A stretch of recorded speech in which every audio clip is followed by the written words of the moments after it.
If there is one movie that should not be made, it's a Joker origin movie. There is no way on earth a Joker origin film is a good idea, Warner Brothers. Don't do it. Don't consider it. Just don't make it. Please don't make it. But if you're going to do it anyways...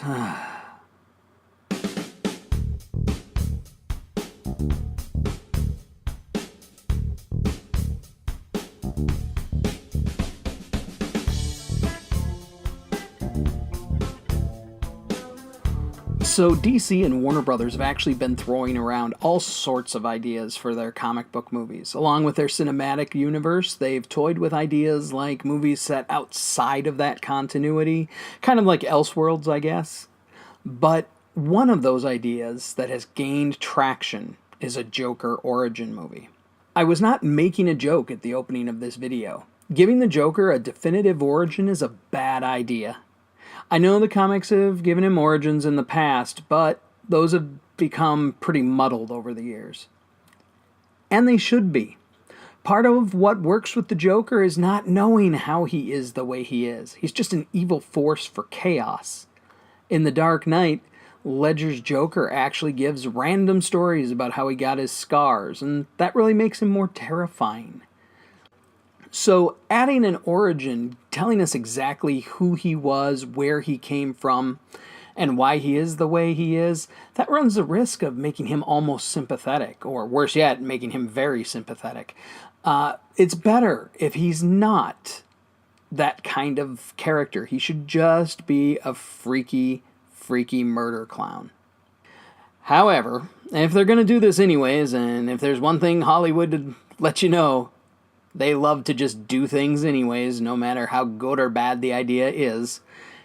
Here's my elevator pitch for a Joker origin movie. We open in Arkham Asylum.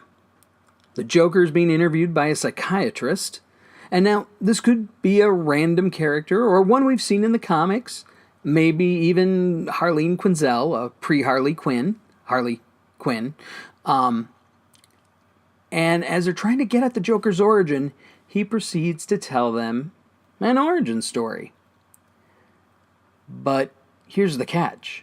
It's not just one origin story. He tells 5.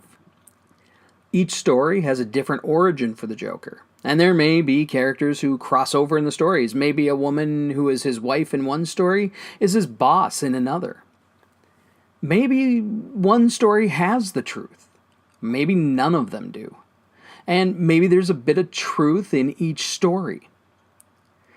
The film will never really reveal this to the viewer. It leaves the viewers in the dark on what the truth is. We just get a bunch of wild stories. But here's the real trick. Each story will cast a different actor in the role of the Joker, and none of them are the Joker in the bookend sequences. So we'll have 6 different Jokers, making it all the more discombobulating. And if you really wanted to look clever, each version of the Joker would be inspired by a different iteration of the Joker.